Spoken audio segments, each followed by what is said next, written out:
नमस्कार, आप देख रहे हैं हल्ला बोल टीवी। मैं हूं नितेश तिवारी। भरत तिवारी एनकाउंटर पर अब जदयू ने भी भाजपा को घेरना शुरू कर दिया है। आज जदयू के मंत्री अशोक चौधरी बिलौटी गए और वहां पे उन्होंने क्या कुछ कहा, उनके जाने के मायने क्या है, हमें बताएंगे हल्ला बोल टीवी के editor in chief Deepak Sharma.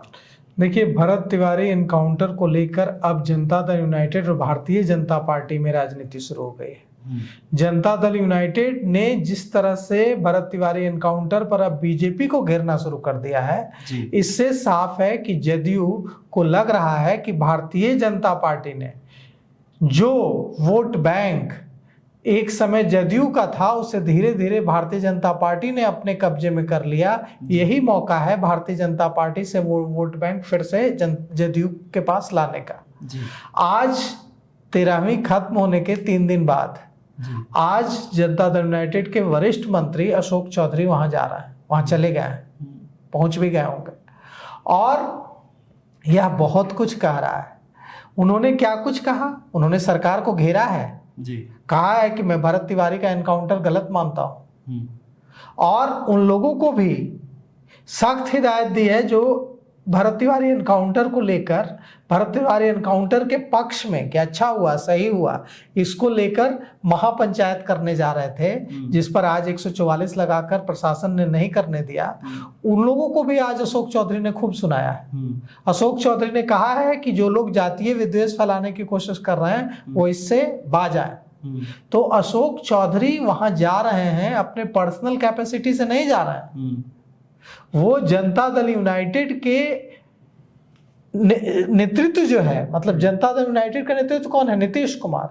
Nitish Kumar के भेजे हुए दूत के रूप में जा रहे हैं और उन्होंने दोनों बातें कह दी है। उन्होंने कह दिया है कि मैं दलित हूं, मैं दलित परिवार से आता हूं और भरत तिवारी दलितों की लड़ाई लड़ रहे थे। ऐसा क्या हुआ जो दलितों की लड़ाई लड़ते लड़ते वे इतने ज्यादा दुखी हो गए कि उन्हें हथियार उठाना पड़ा। दूसरी बात, अशोक चौधरी ने यह भी कहा है कि मैं किसी भी तरह के हथियार को लेकर पुलिस पदाधिकारियों को डराने की कोशिश का समर्थन नहीं करता, लेकिन उनके एनकाउंटर, भरत तिवारी के एनकाउंटर को गलत मानता हूं। अब सवाल यह उठता है कि भारतीय जनता पार्टी को घेरने की ये जो रणनीति है जदयू की, इससे जदयू को क्या हासिल होगा? तो देखिए, एक समय समता पार्टी के जमाने से भूमिहार और ब्राह्मण जनता दल यूनाइटेड के साथ थे जी। भारतीय जनता पार्टी के साथ भी थे, लेकिन बड़ा हिस्सा जनता दल मतलब समता पार्टी के साथ था, जो अब जदयू हो गया है। मतलब यूं कहें कि नीतीश कुमार के साथ था। तो नीतीश कुमार के साथ समता पार्टी के जमाने से ब्राह्मण और भूमिहार का एक बड़ा हिस्सा था। भूमिहारों का तो भूमिहारों की और कुशवाहा की पार्टी कही जाती थी समता पार्टी। समता पार्टी को कहा जाता था कि समता पार्टी के पास 2 वोट बैंक है, एक कुर्मी और दूसरा भूमिहार और कुर्मी की पार्टी है समता पार्टी। ऐसा कहा जाता था नीतीश कुमार की पार्टी समता पार्टी के बारे में जी। समय के साथ चलते चलते भूमिहार और ब्राह्मण ये दोनों vote bank Bharatiya Janata party के खाते में चले जाने लगे, शिफ्ट होने लगे और अब भारतीय जनता पार्टी के कोर वोटर हैं ब्राह्मण और भूमिहार। जनता दल यूनाइटेड को लग रहा है कि हम वो वोट बैंक फिर से पा सकते हैं और भारतीय जनता पार्टी को घेरने की और कोशिश होगी आने वाले समय में। भरत तिवारी एनकाउंटर को लेकर गुस्सा है लोगों में और आज जो जा रहे हैं अशोक चौधरी, इसके गहरे मायने हैं। अशोक चौधरी आज ही क्यों जा रहा है? पहले भी जा सकते थे। इसलिए जा रहे हैं क्योंकि जिस तरह से भारतीय जनता पार्टी के नेताओं, नागमणि सरीखे नेताओं ने लगातार बयानबाजी की, जीतन राम मांझी ने बयानबाजी की, कहा कि हम जो है वहां भरत तिवारी एनकाउंटर के पक्ष में कि बहुत अच्छा हुआ भरत तिवारी एनकाउंटर, पुलिस कह रही है कि हमसे गलती हुई और भारतीय जनता पार्टी के नागमणि सरीखे नेता कह रहे हैं कि नहीं, ये तो एकदम सही हुआ है। क्या क्या नहीं कहा नागमणि ने, कुत्ता बिलाई कहा, क्या क्या नहीं कहा। अब भारतीय जनता पार्टी कहेगी कि नागमणि इसके लिए अधिकृत नहीं है, तो भारतीय जनता पार्टी ने क्यों नहीं नागमणि को पार्टी से निकाल दिया? भारतीय जनता पार्टी अगर नागमणि भारतीय जनता पार्टी में रहते हुए ऐसे बयान दे रहे हैं एक व्यक्ति के बारे में जो कि अब इस दुनिया में नहीं है, उस व्यक्ति के बारे में ऐसे भले बुरे बयान दे रहे हैं, भारतीय जनता पार्टी ने क्यों नहीं उनको शोकॉज किया? भारतीय जनता पार्टी ने क्यों नहीं गैग ऑर्डर जारी किया? भारतीय जनता पार्टी ने क्यों नहीं उनको कहा कि आप अगर ऐसा बोलेंगे तो आपको पार्टी से निष्कासित कर दिया जाएगा? करते ना। नागमणि को नहीं रोका गया। नागमणि बोलते रहे, समाज में विद्वेष फैलाते रहे, फिर से बिहार को जातीय विद्वेष की आग में झोंकने की के लिए पूरा बारूद भरते रहे और भारतीय जनता पार्टी मौन रही। तो भारतीय जनता पार्टी को यहां पर बताना चाहिए कि नागमणि जो बोल रहे हैं क्या वो भारतीय जनता पार्टी का अधिकृत स्टैंड है? और अगर भारतीय जनता पार्टी ये कह रही है कि नहीं, नागमणि जो बोल रहे हैं वो मेरा अधिकृत स्टैंड नहीं है, तो पार्टी के स्टैंड के खिलाफ जाकर बोलने वाले नागमणि के खिलाफ भारतीय जनता पार्टी कार्रवाई क्यों नहीं कर रही है? बिल्कुल, दोनों तो नहीं चलेगा। भारतीय जनता पार्टी को अगर लगता है कि नागमणि जो बोल रहे हैं वो सही है तो नागमणि को कहे कि ठीक है, नागमणि जो कह रहे हैं हम उनके साथ पूरी तरह से खड़े हैं, नागमणि अधिकृत बयान दे रहे हैं, भारतीय जनता पार्टी को समझ आ जाएगा। अगर नागमणि जो कह रहे हैं वो भारतीय जनता पार्टी का स्टैंड नहीं है तो अनुशासित पार्टी मानी जाने वाली, चाल चरित्र चेहरा की बात करने वाली भारतीय जनता पार्टी नागमणि के खिलाफ कार्रवाई करे। भारतीय जनता पार्टी नेतृत्व कुछ नहीं कर रहा है।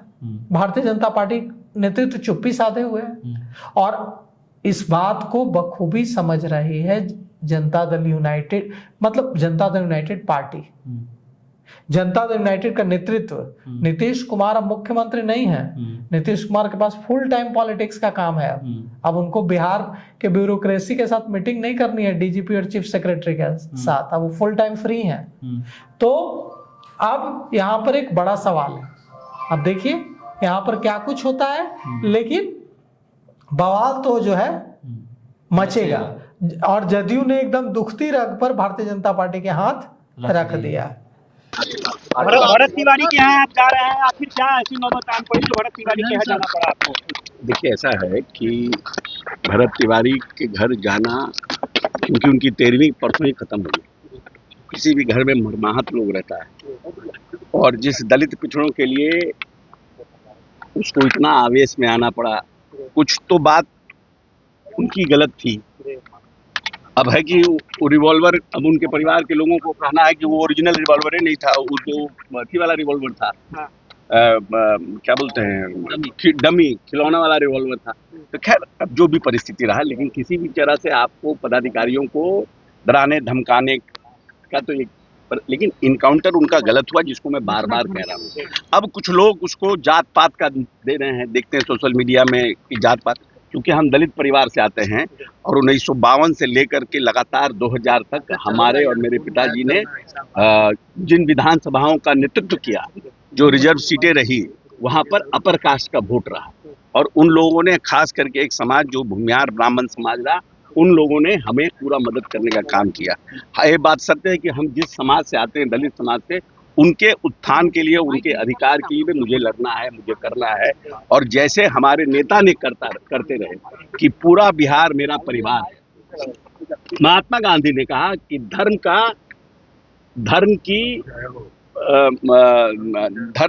का कोई ईश्वर नहीं होता है, ईश्वर का कोई धर्म नहीं है। ये महात्मा गांधी का कथन है। और बाबा साहब कहते थे, उम्र लंबी हो ना हो, बड़ी हो ना हो, लेकिन आपका काम बड़ा होना चाहिए। अगर छोटी भी उम्र है तो काम बड़ा होना चाहिए। और नीतीश जी कहते थे, पूरा बिहार मेरा परिवार है। तो कुछ लोग समाज को बांटने का काम कर रहे हैं, इसलिए बीइंग अ दलित हम जा रहे हैं। चिराग भाई भी गए थे, उनका भी हम स्वागत करते हैं कि दिल्ली से आए, अमित शाह जी से मिले, बात किए, यहाँ जाएंगे। और कुछ लोग जानबूझ करके सम्राट चौधरी को कॉर्नर करना चाहते हैं। और being a part of minister, I feel कि I should go and clarify it कि नो। लेकिन अधिकारी पर, लेकिन सबसे पहले नहीं, अधिकारी पर तो काम कार्रवाई होगी। अरे भाई, आज मुझे सम्राट जी ने मंत्री बना दिया और मैं कोई भसड़ कर दूं, कहीं जाके रायता फैला दूं, तो हम सम्राट जी दोषी हैं? अरे, हमको अपनी जवाबदेही का निर्माण मुझे खुद करना है ना।